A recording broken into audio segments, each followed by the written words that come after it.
할렐루야. 주님의 이름으로 환영합니다. 이 시간 우리 마음과 뜻과 정성을 다해서 영과 진리로 아버지 하나님께 예배드리겠습니다. 다 같이 기도하겠습니다.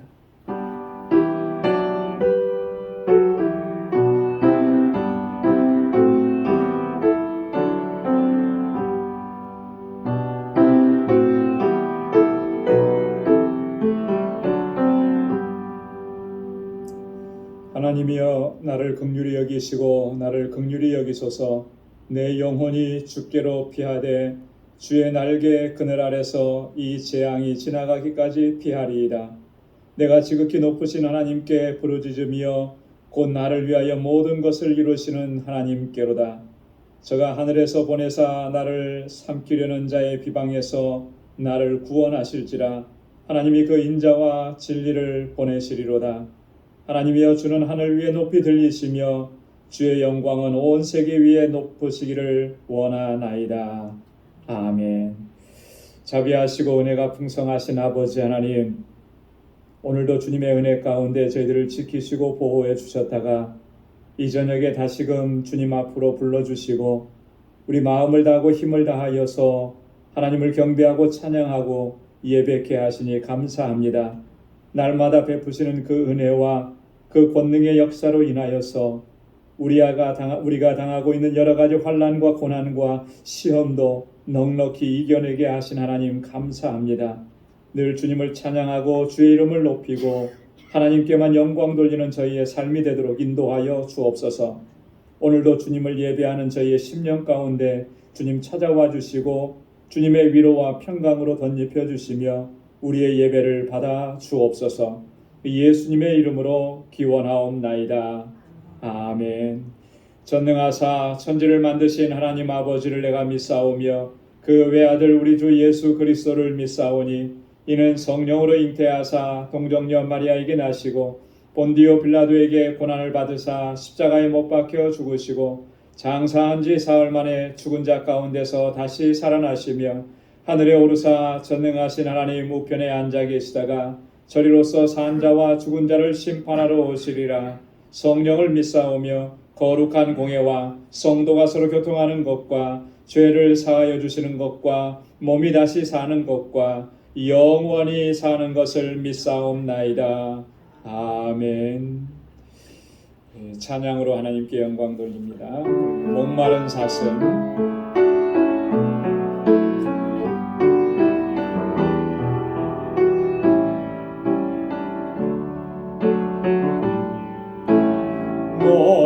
목마른 사슴 쉬는 물을 찾아 헤매이듯이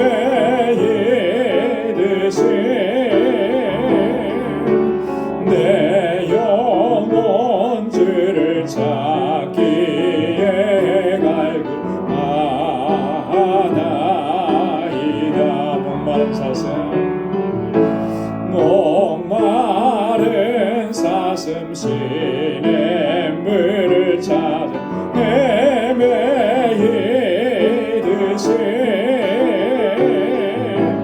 내 영혼 주를 찾기에 갈급하나이다.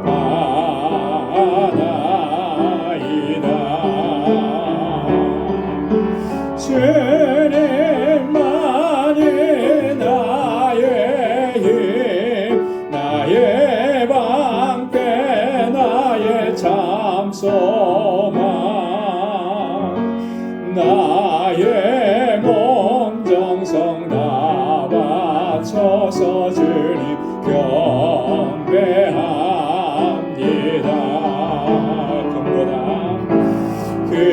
금보다 귀한 나의 주님, 내게 만족 주신 주,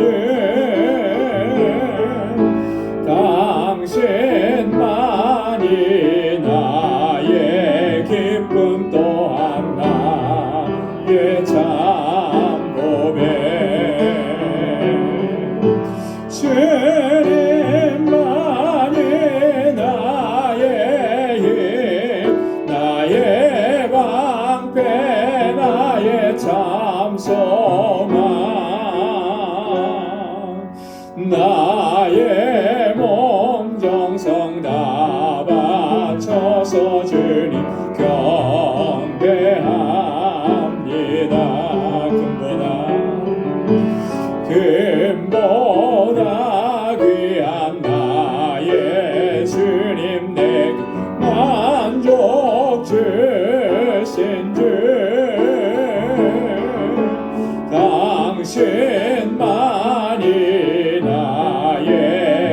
기쁨 또한 나의 참복에 주님만이 나의 힘 나의 방패 나의 참소망 나의 몸 정성 다 바쳐서 주님 경배합니다. 주님만이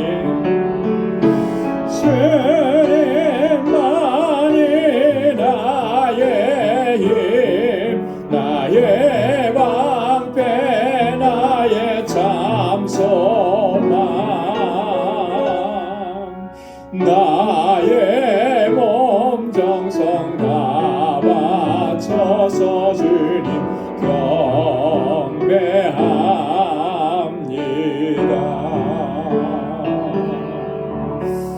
아멘. 예수는 나의 힘이요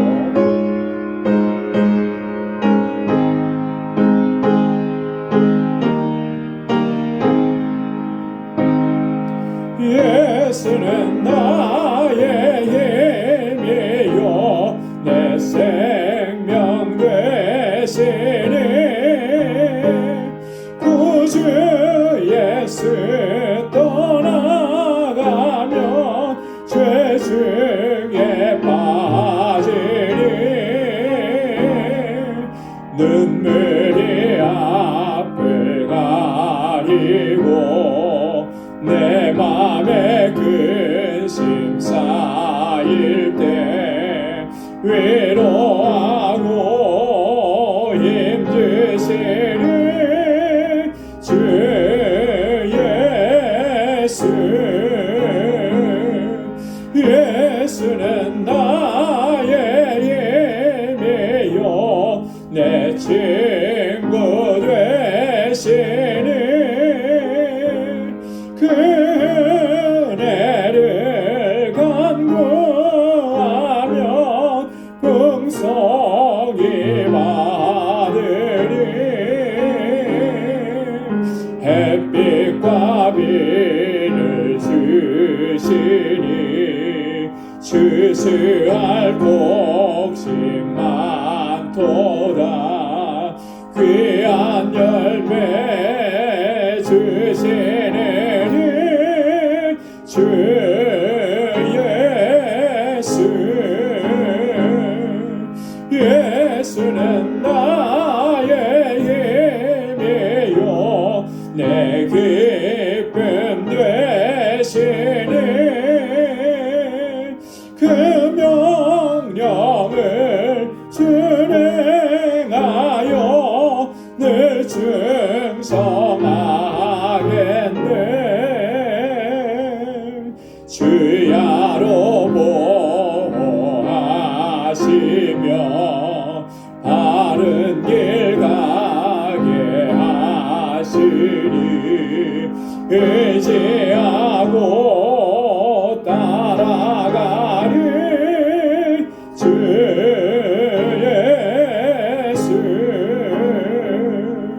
예수는 나의 힘이요 내 소망 되시니 이 세상을 떠나갈 때 곧 영생 얻으리 한없는 복을 주시고 영원한 기쁨 주시니 나의 생명 나의 기쁨 주 예수 아멘. 예수는 나의 힘이고 나의 능력이고 구원이고 기쁨이고 소망이 되시는 줄 믿습니다. 주님 앞에 우리의 마음의 소원을 다하겠습니다.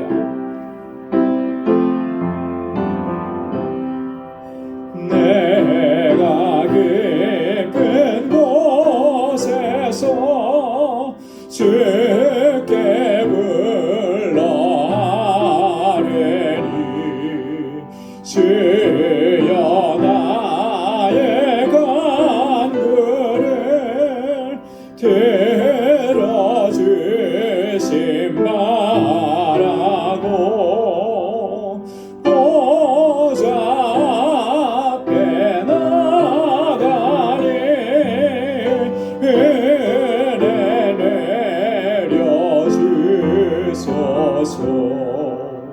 주가 죄를 살피며 내가 내게 서리요 오직 주만 모든 죄 용서하여 주시니 주님 앞에 떨면서 용서하십니다. 파수꾼이 새벽을 기다리고 말하듯 나의 영혼 주님만 간절하게 바라는 이스라엘 백성아 주를 바랄지어다. 이스라엘 백성아 주만 믿고 바라라. 주의 깊은 은총에 우리 구원이 있으니 변함없는 주님만 믿고 기다릴지라. 4절이요. 이스라엘 백성아 주만 믿고 바라라. 주의 깊은 은총에 우리 구원이 있으니 변함없는 주님만 믿고 기다릴지라. 아멘. 변함없으신 주님만 믿고 이 시간 함께 간구하겠습니다. 우리 함께 기도할 제목은 오늘 하나님 세워주신 우리 방주재단 이 교회를 위해서 기도해 주시고 세우신 주의 종들과 기름 부어 세우신 주의 신실한 일꾼들 하나님께서 능력으로 덧입혀 달라고, 또 교회로서의 사명을 잘 감당하게 해달라고, 또 이곳에서 자라나는 우리 주일학교 학생들, 유스그룹, EM 청년들, 또 우리 목회자 청빙을 위해서 함께 기도해 주시고 우리 교우들을 위해서 함께 기도하겠습니다. 환우들을 위해서 기도해 주시고 연로하신 어르신들을 위해서 기도해 주시고 우리 성도들의 사업장을 위해서 기도해 주시고 또 특별히 우리 이광선 집사님 아버님께서 소천하셨는데 그 가족을 하나님께서 위로해 주시기를 위해서 기도해 주시고 또 장례 일정이 지나갔습니다. 장례의 모든 절차 후에 하나님께서 은혜 베풀어 주시기를 위해서 같이 기도해 주시기 바랍니다. 또 우리 선교지를 위해서, 선교사님들을 위해서, 또 우리가 함께 기도하고 사역하는 선교지, 또 특별히 우리 정득수 선교사님, 또 알라메다 방주교회 위해서 기도해 주시고 오늘 이 시간 가지고 나온 우리의 간절한 기도의 제목도 함께 주님 앞에 아뢰겠습니다. 다 같이 통성으로 기도하겠습니다. 아버지 하나님, 주님의 사랑과 은혜에 너무나 고맙고 감사합니다. 아버지 하나님, 이 험난한 세상 가운데에서도 저희들을 항상 지켜주시고 보호하시고 눈동자와 같이 살펴주셔서 항상 우리의 삶이 은혜의 삶이 되게 하시고 승리의 삶이 되도록 인도해 주신 아버지 고맙고 감사합니다. 하나님, 이 은혜의 감격 속에서 늘 주님을 찬양하고 주의 이름을 높이고 늘 감사하며 살아가는 저희들 되게 하시고 온전한 믿음 안에 거할 수 있도록 우리를 붙잡아 주옵소서. 우리는 너무나 연약하여서 자주 넘어지고 쓰러집니다. 아버지 하나님, 주의 뜻대로 행하지 못하고 내 욕심 욕심과 욕망과 야망을 쫓아 살아왔던 저희들의 삶이 있었음을 고백합니다. 주님 용서하여 주옵시고 오늘도 아버지 주의 보혈로 우리를 정결하게 씻어주시고 거룩하게 하셔서 하나님 온 마음을 다하고 힘을 다하여 하나님 예배하고 주님의 임재 안에 거할 수 있도록 우리를 불러주시옵소서. 성령께서 우리와 함께하여 주시고 아버지 하나님 우리의 모든 허물과 죄를 깨끗하게 씻어주시고 거룩한 하나님의 백성으로 살아가도록 항상 우리 가운데서 역사하시고 인도하여 주옵소서. 아버지 하나님 이 시간 주님 앞에 간절히 원하는 것은 주님께서 세워주신 우리 방주교회 지난 23년 동안도 한결같은 은혜 베푸시고 여기까지 인도하시고 주신 사명을 아버지 하나님 최선을 다해서 감당하게 하심을 감사합니다. 이제 정말 구원의 방주로서의 사명을 잘 감당하게 하시고 아버지 하나님 이 세상 가운데 주의 사랑과 복음의 이 생명의 복된 소식을 전하며 많은 영혼들을 주께로 돌아오게 하는 이 사명 잘 감당하게 하시고 이 일을 위해서 하나님 우리를 세워주셨습니다. 세우신 주의 종들과 신실한 주의 일꾼들 아버지 하나님 붙잡아 주시고 성령의 능력으로 충만케 하여 주옵소서. 아버지 하나님 진정한 믿음의 공동체가 되게 하시고 아름다운 사랑의 공동체가 되게 하여 주옵소서. 서로 사랑하게 하시고 서로를 위해서 기도하게 하시고 서로의 아버지 손을 내밀고 이끌어주면서 함께 갈 수 있는 저희들 되게 하여 주옵소서. 아버지 하나님 주여 아버지 하나님 우리 가운데 연약한 심령들 아버지 육신적으로 연약한 주님의 자녀들 연로하신 우리 어르신들 하나님 주께서 붙잡아 주시고 아버지 새 힘을 더하여 주시고 주님 안에서 소망을 갖게 하시고 다시 일어서게 하시며 아버지 하나님 저 천국을 바라보고 소망을 바라보고 아버지 하나님 믿음으로 달려가는 저희들 되게 하여 주옵소서. 아버지 하나님 이곳에서 자라는 어린 심령들 우리 사랑하는 학생들 청년들 붙잡아 주시고 이 세대에 정말 하나님 앞에서 귀하게 쓰임받는 일꾼들이 다 되게 하시고 믿음으로 살아가도록 도와주시고 하나님 잘 격려하게 하여 주옵소서. 저들을 아버지 위해서 말씀을 선포할 귀한 종 아버지 저들을 주의 사랑으로 양육할 귀한 종을 속히 보내어 주시옵소서. 아버지 하나님 우리 환우들을 위해서 기도합니다. 주께서 만져주시고 치료하여 주옵소서. 특별히 아버지 큰 슬픔과 애통 가운데 있는 우리 이광선 집사님과 그 유가족들 우리 하나님께서 하늘의 위로로 천국의 소망으로 가득히 채워주시고 아버지 하나님의 장래의 모든 일정 하나님께서 친히 주관하여 주셔서 하나님 영광 받으시며 오 하나님 우리 가운데 큰 하나님의 역사와 위로하심을 경험하는 복된 시간들이 되도록 인도하여 주시옵소서. 우리 선교지에 하나님 은혜 베풀어 주시고 우리 선교사님들과 함께하여 주옵시고 저들을 눈동자와 같이 지켜주시고 귀한 열매가 가득하도록 역사하여 주옵소서.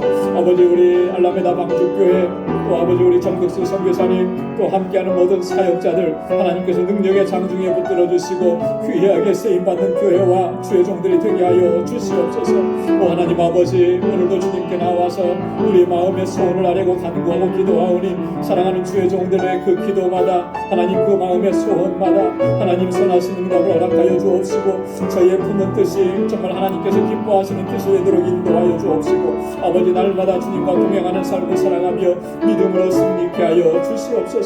오늘도 아버지 주의 말씀을 사모합니다. 주의 말씀으로 우리의 생명 가운데 들려주시고 우리의 삶이 말씀에 순종하는 삶이 되도록 역사하시고 인도하여 주옵소서. 모든 것 감사합니다. 모든 영광 주님께 올려드립니다. 감사하며 예수님의 이름으로 간절히 기도드리옵나이다. 아멘.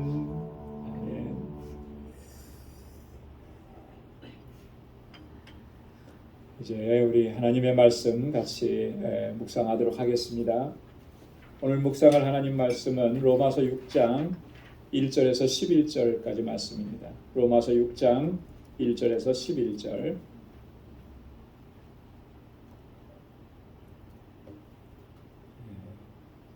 한 절씩 교독하겠습니다. 그런즉 우리가 무슨 말하리요? 은혜를 더하게 하려고 죄에 거하겠느냐?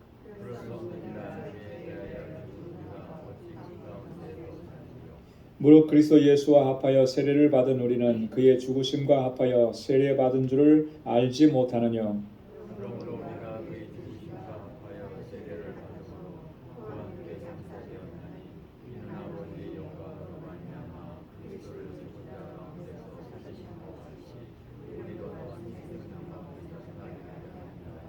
만일 우리가 그의 죽으심을 본받아 연합한 자가 되었으면 또한 그의 부활을 본받아 연합한 자가 되리라.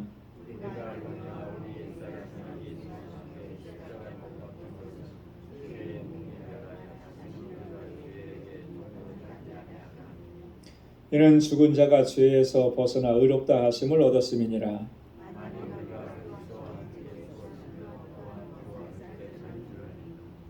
이는 그리스도께서 죽은 자 가운데서 사셨음에 다시 죽지 아니하시고 사망이 다시 그를 주장하지 못할 줄을 알미로라.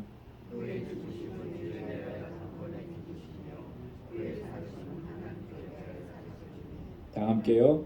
이와 같이 너희도 너희 자신을 죄에 대하여는 죽은 자요 그리스도 예수 안에서 하나님을 대하여는 산 자로 여길지어다. 아멘. 할렐루야.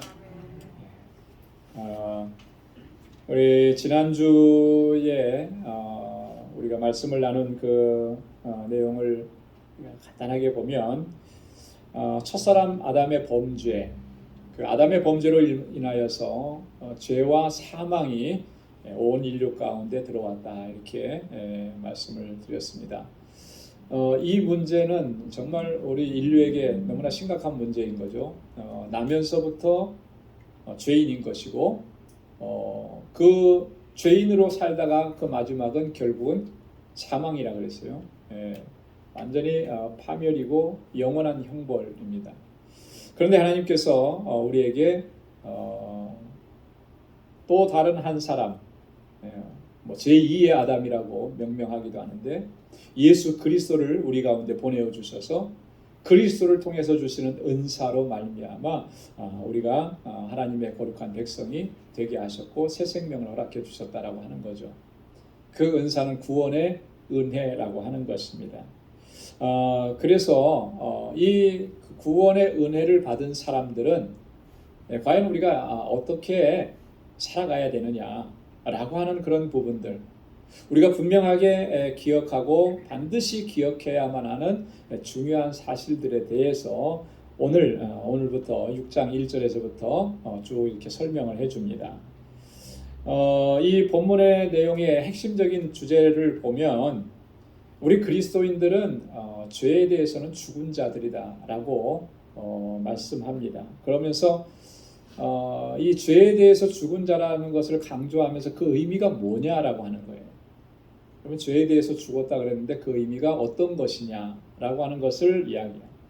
하나님께 대하여는 산 자들이라고 했어요. 그래서 하나님께 대하여 살았다라고 하는 것이 뭘 의미하느냐. 그러면서 이 세례에 대해서 얘기를 합니다. 그래서 이 세례의 진정한 의미가 무엇인지 이런 내용들을 가지고 오늘 우리에게 말씀을 증거하고 있는데 우리 하나하나 우리가 자세하게 좀 살펴보도록 하겠습니다. 5가지 주제로 좀 이렇게 나눠서 좀 살펴보려고 합니다. 자, 첫째는 은혜를 더하게 하려고 죄에 거할 수는 없다라고 하는 거예요. 여러분 한번 따라서 해보십시오. 은혜를 더하게 하려고 죄에 거할 수는 없다. 은혜를 더하게 하려고 은혜가 더 풍성해지게 하려고 죄악된 삶 가운데 거할 수는 없다라고 하는 것이죠. 이게 바울이 첫 번째로 오늘 본문을 통해서 우리에게 말씀하는 주제입니다. 1절과 2절 말씀을 우리 한번 다시 함께 읽어보도록 그렇게 하겠습니다. 다 같이요. 시작. 그런즉 우리가 무슨 말하리요? 은혜를 더하게 하려고 죄에 거하겠느냐? 그럴 수 없느니라. 죄에 대하여 죽은 우리가 어찌 그 가운데 더 살리요? 아멘. 여러분 은혜를 더하게 한다고 해서 죄에 거할 수 있겠습니까? 당연히 그럴 수가 없는 거죠. 근데 왜 당연한 얘기인데 바울이 이 얘기를 하고 있는 것일까? 당연한 것인데 그것을 그렇게 생각하지 않는 사람들도 있었다라고 하는 거예요. 자, 우리가 지난주에 한번 살펴봤습니다만 5장 20절에서 바울이 뭐라고 얘기했냐면 이렇게 얘기했어요. 율법이 가입한 것은 범죄를 더하게 하려 함이라. 그러나 죄가 더한 곳에 뭐가 더욱 넘쳤다고요? 은혜가 더욱 넘쳤다. 죄가 더한 곳에 은혜가 더욱 넘쳤다. 여러분 이 의미가 이게 가슴에 와 닿죠. 어떻습니까? 가슴에 와 닿지 않습니까? 죄가 더한 곳에 은혜가 넘쳤다. 뭐라고 반응을 좀 해보세요. 여기 와 닿아요, 안 닿아요? 억지로 물어보는 것 같아요. 이게 와 닿아야 돼요, 그죠? 왜냐하면 우리가 죄인이었었잖아요. 죄인이었었고 또 은혜를 입었잖아요. 죄가 더한 곳에 은혜가 넘치는 것 실제로 그렇고요. 우리가 다 경험한 그 경험이 있습니다. 여러분 존 버년이 쓴 책 중에 죄인 괴수에게 넘치는 은혜라는 책이 있어요. 죄인 괴수에게 넘치는 은혜. 여러분 세상적으로 우리가 세상의 일반적인 그런 논리로 하면 죄인이면은 당연히 뭘 받아야 되는 거예요? 벌을 받아야 되는 거죠. 그죠? 네. 근데 주님 안에 하나님의 사랑 안에 들어오면 이 죄인 괴수에게는 뭐가 넘치는 거예요? 하나님의 사랑으로 말미암아 은혜가 넘치는 거죠. 은혜가 넘치. 그래서 이 책에 보면 부제로 뭐라고 했냐면 이렇게 썼더라고요. 나를 버리지 아니하시는 하나님의 사랑. 나를 버리지 아니하시고 포기하지 아니하시는 하나님의 사랑. 그 은혜가 내게 넘쳤다라고 하는 이런 고백이고 간증인 거거든요. 여러분 이 죄가 많으면 많을수록 사실 하나님의 사랑을 경험하면 그 은혜는 더 커요. 그죠? 네. 내가 죄인이라고 생각하지 않으면 하나님의 은혜에 대한 감격도 그렇게 크지 않습니다. 내가 그런 죄인인데 그 은혜가 하나님 은혜 베풀어 주셨다는데 그게 감동으로 다가오지 않아요. 그런데 내가 정말 죽을 죄를 지었고 내가 정말 죄인 중에 바울이 고백한 것처럼 괴수인데 그런데 내가 구원받았어요. 하나님께서 은혜 베푸셔서 사랑을 내가 덧입고 그러면 그 은혜에 대한 감격은 정말 말로 다 표현할 수가 없는 거죠. 사실 그건 그런 거예요. 자, 그런데 이 바울이 이 얘기를 하니까 어떤 사람들이 좀 이 말을 오해해서 이렇게 얘기하는 사람들도 있더라는 거죠. 뭐냐면 죄가 더한 곳에 하나님의 구원의 은총이 더욱 풍성히 임한다면 사람이 죄를 짓는 거 그거 그렇게 심각한 문제가 아니지 않느냐 이렇게. 하나님의 은혜를 더해 주시는데 그 죄가 뭐 그렇게 심각한 것이겠느냐. 심지어는 또 어떤 사람이 이렇게 얘기했어요. 죄가 더한 곳에 은혜가 더욱 넘친다면 그건 결국은 죄는 은혜를 촉진시키는 것이 아니겠느냐. 죄 때문에 은혜가 있는 것이니까 오히려 그것을 은혜의 수단이기 때문에 그게 더 나은 거 아니냐. 그래서 더 죄를 많이 짓고 더 큰 죄를 짓고 나 그렇게 하는 이유는 더 큰 은혜를 받으려고 하는 것이다. 이런 궤변을 이야기하면서 이 복음의 본질적인 내용들을 훼손시키는 이런 일들이 있었다라고 하는 거죠. 그러니까 바울이 그것을 보고 그게 결코 그렇게 될 수 없는 것이다. 이렇게 얘기한다라고. 그래서 2절에 보니까 뭐라고 했습니까? 그럴 수 없느니라. 왜 그럴 수 없다라고 얘기했습니까? 우리는 죄에 대해서 죽은 자들이기 때문에 죄에 대해서 죽은 자들이기 때문에 죄의 권세로부터 분리된 사람들이기 때문에 우리는 그리스도와 연합한 사람들이기 때문에 이제는 죄의 행실을 끊고 그리고 하나님께 순종하는 삶을 살아가는 그런 존재이기 때문에 이제는 죄와 관계가 없어지는 거예요. 전에는 죄와 밀접한 관계를 가지고 있었다면 이제는 그 죄와 관계가 없는 삶을 살아가는 그런 사람들인데 어떻게 그렇게 할 수 있겠느냐. 전혀 절대로 그렇게 할 수 없는 것이다. 바울이 그렇게 얘기합니다. 그래서 어찌 그 가운데 더 살리요. 어찌 그 가운데 더 살리요.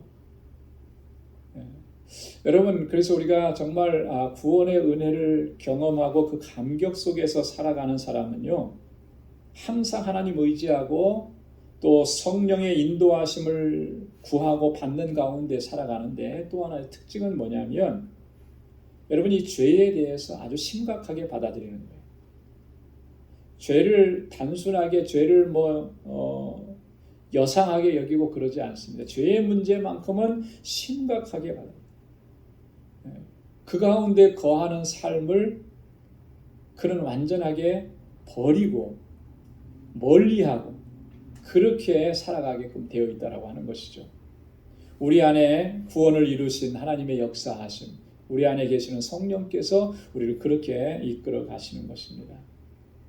그러니까 우리가 이 죄의 문제에 대해서 내가 정말 그걸 심각하게 받아들이지 않는다 라고 하면 나의 영적인 상태가 좀 심각하게 문제가 생긴 거예요.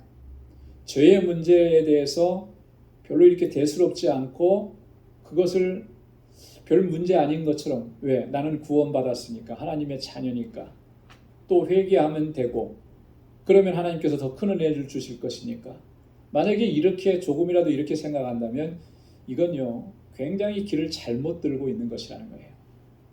이렇게 되지 않도록 우리가 늘 깨어 있어야 되고 또 성령의 인도하심을 따라서 늘 죄와 싸우면서 살아가야 될 줄로 믿습니다. 자, 두 번째 주제는 보면 우리는 그리스도와 합하여 세례를 받았다 이렇게 말씀합니다. 자, 우리 3절부터 5절까지 말씀인데요. 우리 한번 같이 읽어보도록 하겠습니다. 시작. 무릇 그리스도 예수와 합하여 세례를 받은 우리는 그의 죽으심과 합하여 세례받은 줄을 알지 못하느뇨. 그러므로 우리가 그의 죽으심과 합하여 세례를 받음으로 그와 함께 장사되었나니 이는 아버지의 영광으로 말미암아 그리스도를 죽은 자 가운데서 살리심과 같이 우리로 또한 새 생명 가운데서 행하게 하려 함이니라. 만일 우리가 그의 죽으심을 본받아 연합한 자가 되었으면 또한 그의 부활을 본받아 연합한 자가 되리라. 아멘. 자, 여기 보면은 이 강조하면서 반복적으로 나오는 표현이 뭐예요? 그리스도와 연합되었다라고 하는 거죠. 그죠? 우리 그리스도인들은요, 이 그리스도와 합한 사람들입니다. 그리스도와 연합된 사람들이라고 하는 거예요. 이게 굉장히 중요한 주제입니다. 주님과 연합되어 있고 그리스도와 연합되어 있기 때문에 우리가 새 생명을 누리고 영원한 소망을 가지고 이렇게 하나님의 은총 아래서 살아갈 수가 있게 되는 거예요. 자, 그런데 그 연합을 이루실 때 어떤 과정들을 통해서 그런 연합을 이루게 하셨는지 이 세례라고 하는 것을 통해서 우리에게 설명을 자세하게 해줍니다.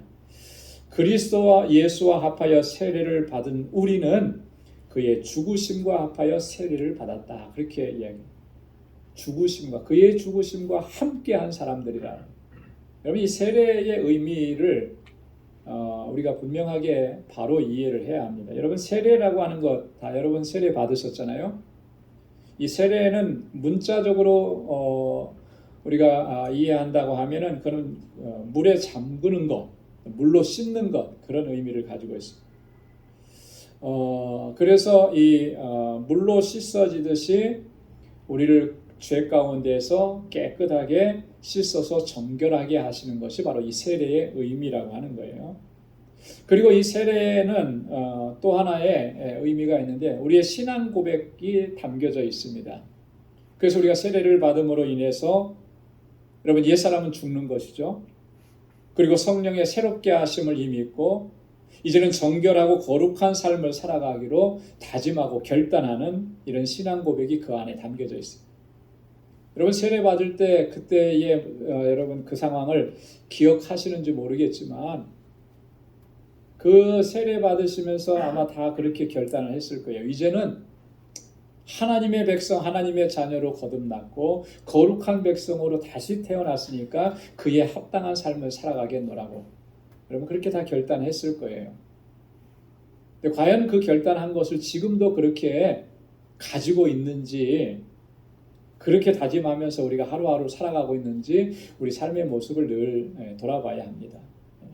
반드시 그렇게 결단을 했을 거라고 하는 거죠. 그래서 신앙 고백적인 행위다 이렇게 얘기하는데요. 여러분 이 세례의 진정한 의미를 바울이 여기서 뭐라고 얘기하냐면 우리는 그리스도의 죽음과 합해서 함께 죽는 것이라는 거예요. 그와 함께 장사되는 것입니다. 그리스도께서 죽으실 때 나도 같이 죽은 것이라고 하는 거예요. 그게 세례의 첫 번째 의미입니다. 그래서 여러분 이렇게 물에 잠길 때 우리는 장로교에서는 이제 그냥 세례라 그러는데 침례교에서는 어떻게 하죠? 침례라 그래요. 침례는 말 그대로 완전히 머리 끝에까지 다 잠그는 거예요, 물에. 그래서 세례식은 어떤 의미에서 보면 침례가 더 그 의미를 분명하게 해주는 거예요. 물에 이렇게 꽉 잠겼다라고 하는 의미는 어떤 의미예요? 죽었다라고 하는 거죠. 물에 잠겼다라고 하는 것은 죽었다라고. 근데 그 죽음이 그냥 단순한 죽음이 아니고 예수 그리스도께서 십자가에 달려 돌아가셔서 죽으신 것과 같은 그 죽음을 우리도 함께 그렇게 죽는다라고 합니다. 자, 그러면서 뭐가 죽어서 없어지겠습니까? 실제로 내 생명, 호흡이 죽어서 없어지는 것이 아니고 우리의 옛 자아들이 죽는 거죠. 옛 사람이 죽는 거예요. 그리스도와 함께 죽는 거예요. 그리스도께서 십자가에 달려 돌아가실 때 무엇 때문에 달려 돌아가셨습니까? 우리의 죄 때문에 그런 거잖아요. 그죠? 우리의 죄를 대신 짊어지시고 우리의 옛 자아를 대신 짊어지시고 십자가에 죽으신 건데, 그래서 이 세례를 통해서 첫 번째는 우리의 옛 자아들이 죽는 거죠. 옛 사람이. 육적인 삶을 살아가는 존재였던 이런 모든 것들이 죽는 거예요. 요한이 얘기한 것처럼 육신의 정욕과 안목의 정욕과 이생의 자랑을 쫓아서 살아갔던 그 삶의 모습이 다 죽는 것이죠. 이게 첫 번째고요. 두 번째 세례는 뭐라 그랬습니까? 그리스도와 함께 다시 사는 것이라 그랬습니다. 다시 사는 거예요. 주님께서 십자가에 달려 돌아가시고 무덤 속에 3일 동안 계셨다가 그대로 끝나버리신 게 아니고 무덤 문을 여시고 다시 부활하셨잖아요. 다시 살아나셨다. 근데 오늘 본문에서 4절에 보면 뭐라고 얘기하고 있냐면 아버지의 영광으로 말미암아 그리스도를 죽은 자 가운데서 다시 살리셨다 그랬어요. 아버지의 영광으로, 하나님의 영광으로, 그런 하나님의 권능으로라고 하는 그런 의미입니다. 하나님의 거룩하시고 영원하시고 전능하신 그 하나님의 속성들로 그리스도를 다시 살리셨다. 그 영원한 생명을 우리에게 허락해 주신 거죠. 마찬가지로 우리도 그리스도와 함께 다시 산다라고 하는, 그래서 우리로 하여금 새 생명 가운데서 행하게 하려 하심이라. 새로운 생명을 우리에게 부여해 주시고 새로운 삶을 살아갈 수 있도록 우리를 그렇게 이끌어 주신다라고. 성령의 인도하심을 따라서 살아가는 새로운 삶을 살아갈 수 있도록, 영생의 삶을 살아갈 수 있도록, 새 사람이 되도록 그렇게 그리스도의 부활을 통해서 우리로 하여금 그와 같은 은총을 누리게 하셨다라고 하는 거죠. 여러분, 이 새로운 삶이라고 하는 것은 완전히 다른 삶인 거예요. 그죠? 옛날에 살아왔던 삶의 방식과 완전히 다른, 삶의 목적이 달라지고 삶의 방향이 달라지는 것입니다. 그리스도 안에서 주님이 주시는 새 생명을 얻으면 그렇게 완전히 달라지는 거예요. 그래서 에베소서 4장 22절로 24절에서 바울이 이렇게 얘기를 했습니다. 너희는 유혹의 욕심을 따라 썩어져가는 구습을 쫓는 옛사람을 벗어버리고 오직 심령으로 새롭게 되어 하나님을 따라 의와 진리의 거룩함으로 지으심을 받은 새 사람을 입으라. 이 새 사람은요, 하나님을 따라 사는 거예요. 그전에는 하나님을 따라 사는 삶이 전혀 아니었죠. 자기 욕심대로 살아가고 자기 욕망대로 살아가고 세상에 이끌리는 그런 삶이었다면 이제는 하나님께 이끌리는 삶이고 의와 진리의 거룩함을 옷 입고 살아, 의를 쫓는 사람, 진리를 쫓는 사람들만, 그게 바로 새 사람이에요. 그리스도께서 사망 권세 깨뜨리시고 다시 살아나심으로 말미암아 우리가 그런 삶을 살아가게 됩니다. 그래서 우리가 새 생명 가운데서 행하도록 다시 우리를 살리신 거예요. 주님의 부활은 단순하게 주님의 부활로만 끝나는 것이 아니라 우리를 이렇게 다시 살리셔서 새로운 삶을 살아가도록 이끄시는 그런 은혜를 허락해 주신 것이다. 그래서 그의 죽으심을 본받아 연합한 자가 되었으면 그의 부활을 본받아 또한 연합한 자가 되리라. 바울이 5절에서 그렇게 말씀하고 있는 것입니다. 그리스도와 연합한 자, 주님의 죽으심과 연합했고 주님의 부활하심과 같이 연합을 했다. 여러분이 연합되었다라고 하는 것은요, 굉장히 너무나 중요한 주제죠. 주님과 연합되었다. 글쎄요, 이게 뭐 비유가 되는지는 모르겠지만 미국은 뭐 여전히 세계 최강국이잖아요. 근데 미국의 본토나 뭐 하와이나 이런 데 들어가지 않으면서도 미국 영에 속하는 나라들이 있어요. 그죠? 이런 나라들은 어떤 의미에서 보면 미국과 연합되어 있는 거예요. 그래서 그 미국과 연합되어 있음으로 인해서 거기에서 주어지는 혜택이나 이런 것들이 굉장히 많죠. 그죠? 보호도 받고 또 보급도 받고 그렇게 그런 것과 좀 비교가 될 수 있을지 모르겠어요. 우리가 그리스도와 연합되어 있다라고 하는 것은 그것과는 상상할 수도 없고 비교할 수도 없을 만큼의 놀라운 것들이 그리스도를 통해서 우리에게 주어진다라고 하는 것입니다. 자, 그런데 이 연합되었다라고 하는 말은요, 접목되었다라고 하는 그런 표현이거든요. 접목되었다. 접붙임을 받았다. 바울은 로마서 11장에서 접붙임이라고 하는 용어를 씁니다. 단순히 이렇게 함께 자라가고 함께 가는 것이 아니라 질적으로 같은 성질로 변화되었다라고 하는 그런 의미예요. 연합이라고 하는 것은. 이 사람의 성질도 그대로 있고 이 사람의 성질도 그대로 있고 특성도 그대로 있고 두 개를 합쳐놓은 그런 모습이 아니라 이쪽에 성질이 있는데 이쪽에 있는 것이 이쪽으로 들어가서 완전히 하나가 되는 동질성을 갖는 거죠. 그게 그리스도와의 연합이라고 합니다. 당연히 그리스도의 성품을 담고 그리스도의 속성을 담고 그리스도와 같은 모습으로 그렇게 연합이 된다라고 하는 그런. 여러분, 이 접붙임을 바울이 로마서 11장에서 얘기한다 그랬는데요. 로마서 11장 17절에 보면 바울이 이렇게 얘기합니다. 또한 가지 얼마가 꺾여졌는데 돌 감람나무인 내가 그들 중에 접붙임이 되어 참 감람나무 뿌리의 진액을 함께 받은 자가 되었으니. 여러분, 여기서 돌 감람나무는 누구를 가리키는 거냐면 이방인들을 가리키는 거예요. 참 감람나무는 누구냐면 유대인들을 가리키는 것입니다.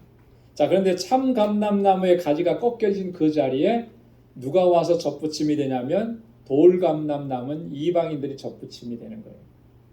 자, 그러면 이 뿌리로부터 양분은 참 감람나무가 빨아들이는 그 양분을 받는 거죠.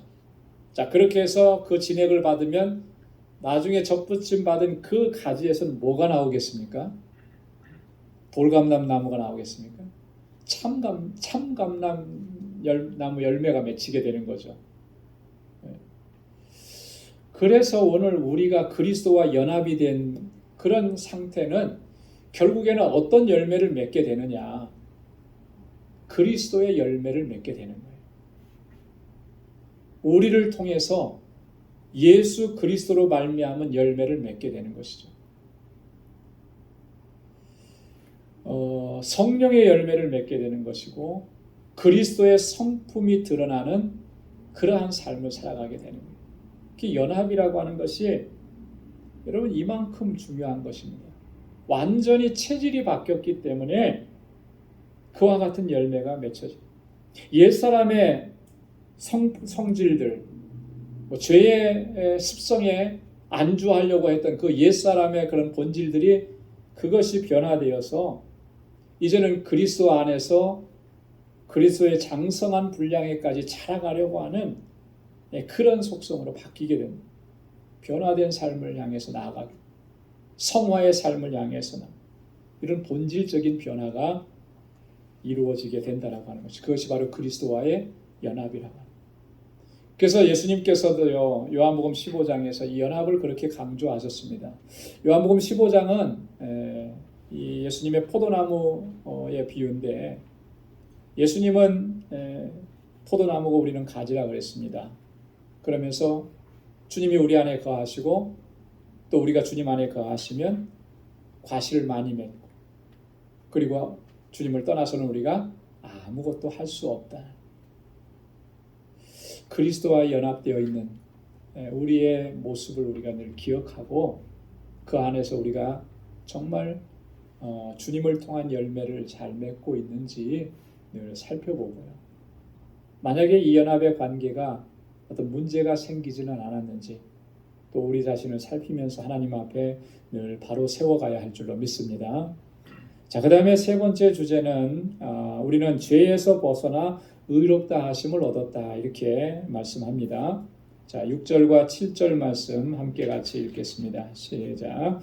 우리가 알거니와 우리 옛사람이 예수와 함께 십자가에 못 박힌 것은 죄의 몸이 멸하여 다시는 우리가 죄에게 종노릇 하지 아니하려 함이니 이는 죽은 자가 죄에서 벗어나 의롭다 하심을 얻었음이니라. 아멘. 죄에서 벗어나서 우리가 의롭다 하심을 얻었다. 여러분, 죄의 몸이 멸하여졌다라고 하는, 예수 그리스도와 함께 십자가에 못 박혔다라고 하는 그 의미는 이 죄의 몸이 멸해졌다라고 하는 거예요. 그래서 다시는 죄에게 우리가 종노릇하지 아니한다라고 하는 거죠. 죄의 몸이 멸해졌다라고 하는 것은 죄의 저주 아래에 있던 우리가 그리스도로 말미암아 참 자유를 얻게 되었다라고 하는 거예요. 여러분, 이 죄의 저주, 이 죄로 말미암아 우리가 영원한 심판 아래 놓이게 된 것이 그게 죄의 저주잖아요. 그런 죄의 몸, 죄의 육체로 살던, 육신으로 살던 이런 육적인 삶을 살던 이런 모든 것들을 예수 그리스도의 십자가에 우리가 함께 주님과 함께 죽음으로 말미암아 그 모든 것들이 사해지고 멸해졌다라고 하는 거예요. 그래서 더 이상 우리는 죄의 종노릇을 하지 않는 거예요. 여러분, 종노릇 한다라고 하는 것은 다른 말로 얘기하면 지배를 받는다라고 하는 그런 의미잖아요. 지배받는 거예요. 예속되어 있는 상태, 노예가 되어 있는 상태. 여러분, 죄 짓는 사람들이 자기가 막 그런 것들을 뭐라 그럴까요? 좋아서 하는 경우도 있지만 본질적으로 따져 들어가면 사로잡혔기 때문에 그런 거예요. 그죠?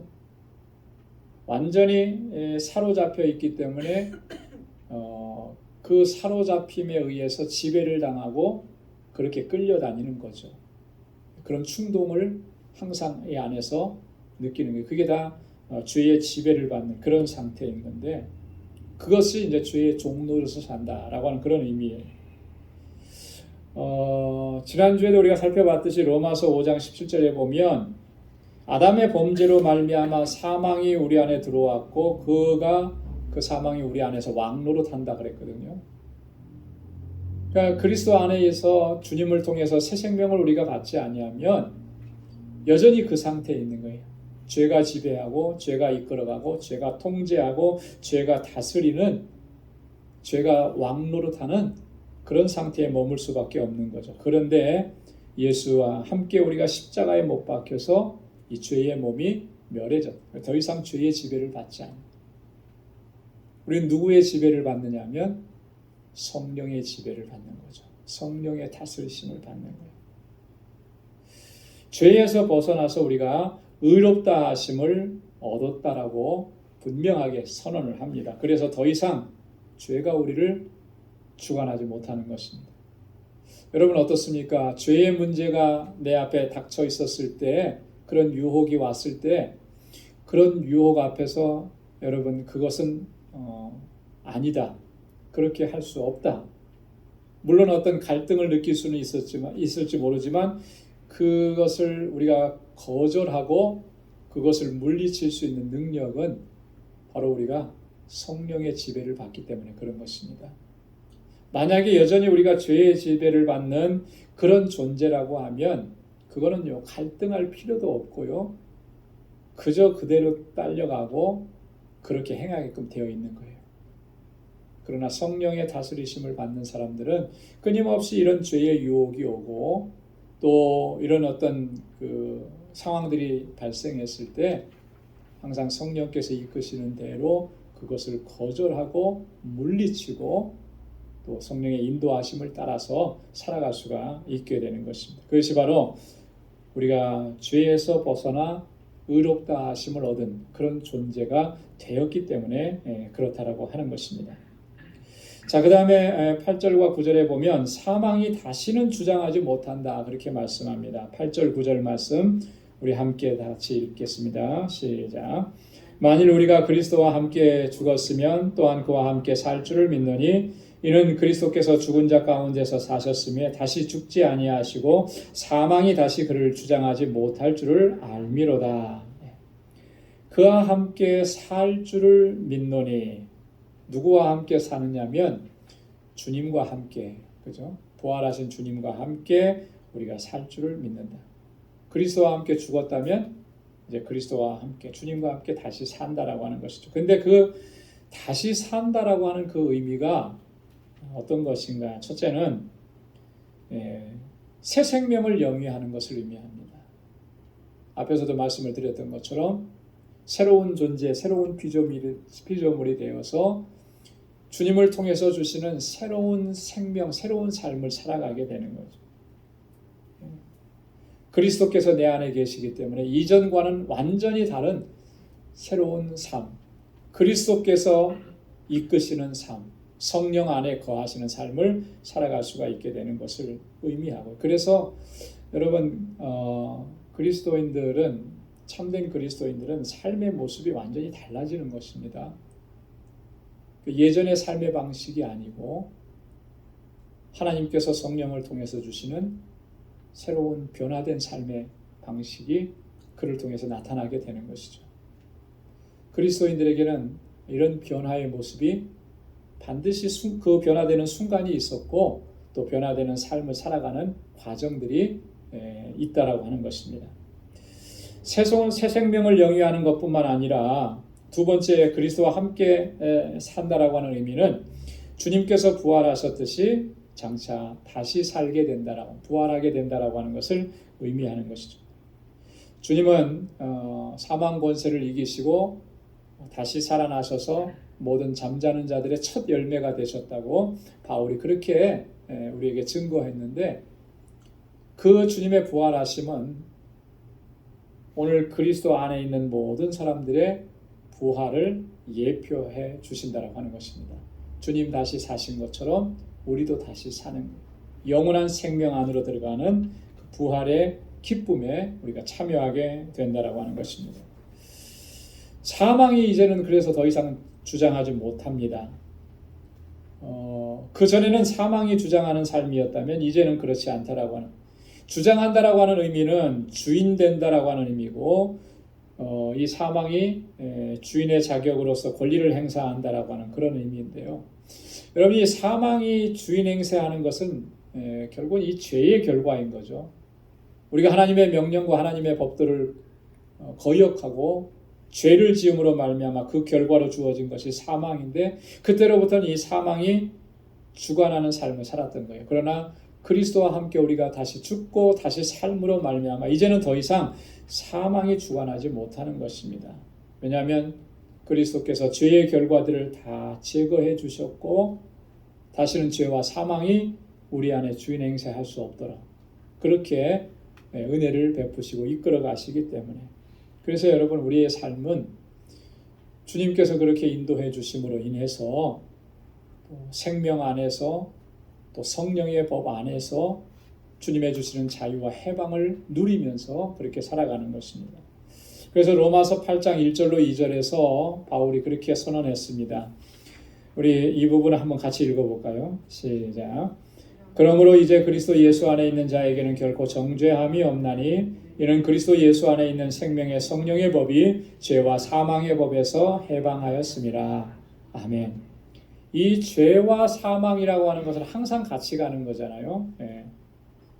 그 죄와 사망의 법에서 우리를 해방시켜 주신 것이 바로 예수 그리스도의 구속의 은혜라고 하는 것입니다. 그리스도 안에 있는 생명, 그리스도 안에 있는 성령께서 우리로 하여금 죄와 사망의 법에서 벗어나고 새 생명을 얻고, 그런데 여기 보면은 결코 정죄함이 없다라고 했잖아요. 그죠? 정죄함이라고 하는 것은 이런 의미입니다. 너는 죄인이다. 죄인이기 때문에 죄의 형벌을 받아 마땅하다. 영원한 심판 아래 놓이게 된다.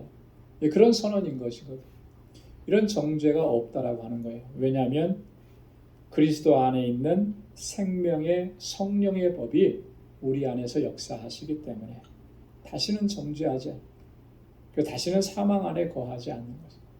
영원한 생명으로 인도해 주시는 것입니다. 우리가 그리스도와 연합하고 예수 그리스도로 말미암아 구속의 은혜를 입었다라고 하는 것이 이와 같이 놀라우신 역사, 하나님의 은총인 것을 우리가 늘 기억해야 할 줄로 믿습니다. 자, 마지막으로 다섯 번째는요, 죄에 대하여 죽은 자, 또 하나님에 대하여는 산 자로 여길지어다. 그렇게 말씀합니다. 10절과 11절 말씀 우리 한번 같이 읽겠습니다. 시작. 그의 죽으심은 죄에 대하여 단번에 죽으심이요 그의 살으심은 하나님에 대하여 살으심이니 이와 같이 너희도 너희 자신을 죄에 대하여 죽은 자요 그리스도 예수 안에서 하나님을 대하여는 산 자로 여길지어다. 아멘. 주님의 죽으심은 죄에 대해서 단번에 죽으심이라 그랬습니다. 또 다시 살아나셨는데 하나님에 대하여 살아나십니다. 그리스도께서 그렇게 되셨으니까 너희도 너희 자신에 대해서 우리 자신에 대해서 그렇게 너희도 믿고 확신하고 그렇게 여겨야 된다. 그런 의미죠. 죄에 대해서 단번에 죽으셨다 그랬잖아요. 이 죄의 문제를 해결하시기 위해서 주님은 단번에 십자가에서 죽으시고 그 한 번의 십자가의 죽으심으로 말미암아 우리의 모든 죄를 사해 주신 겁니다. 자, 이 사건은요 구약 시대 때 제사장들이 제사를 드렸던 것과 비교해 보면 이게 얼마나 정말 놀라우신 주님의 긍휼이고 역사고 섭리인 것을 알 수가 있습니다. 여러분 구약 시대 제사는 어떠했습니까? 제사장들이 반복해서 드렸던 거죠.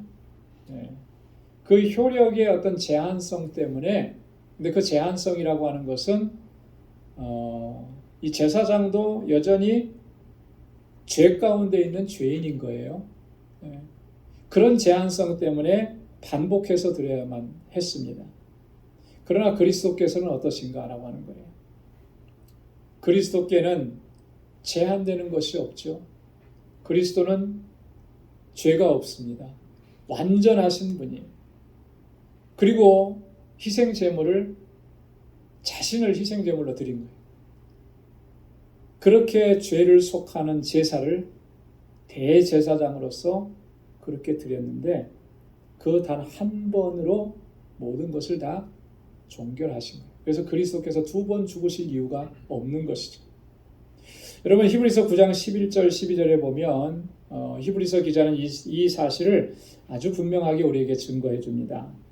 그리스도께서 장래 좋은 일의 대제사장으로 오사 손으로 짓지 아니한 곧 이 창조에 속하지 아니한 더 크고 온전한 장막으로 말미암아 염소와 송아지의 피로 아니하고 오직 자기 피로 영원한 속죄를 이루사 단번에 성소에 들어가셨느니라. 과거의 제사장들이 염소, 송아지 피로 제사를 속죄제를 드렸다면 그렇게 안 하고 그건 반복해서 해야만 했던 거예요. 그러나 예수님은 자기 피로 속죄를 이루셨는데 그 속죄는 어떤 속죄라고 그랬습니까? 영원한 속죄, 영원한. 그 한 번의 속죄로 말미암아 오고 오는 세대의 모든 인류들을 구속하시고 속량하시는 그런 은총을 베풀어 주시고 단번에 성소에 들어가셨다. 죄에 대해서 단번에 죽으셨다. 그리고 하나님에 대해서 살으셨다라고 하는 것이죠. 하나님에 대해서라고 하는 것은요. 하나님 안에서 하나님으로 말미암아 또 하나님의 영광을 위하여라고 하는 그런 의미입니다. 주님께서 그렇게 하나님의 영광을 위해서 살아나신 거예요. 마찬가지로 우리도 그리스도와 함께 있기 때문에 그죠? 그리스도와 연합한 자가 되었기 때문에 죄에 대해서는 어떻게 된 사람들이에요? 죽은 자들입니다. 죄에 대해서 죽었다라고 하는 의미는 아까도 말씀드렸던 건 뭐예요? 더 이상 죄의 권세가 우리를 지배하지 못한다라고 하는 거죠.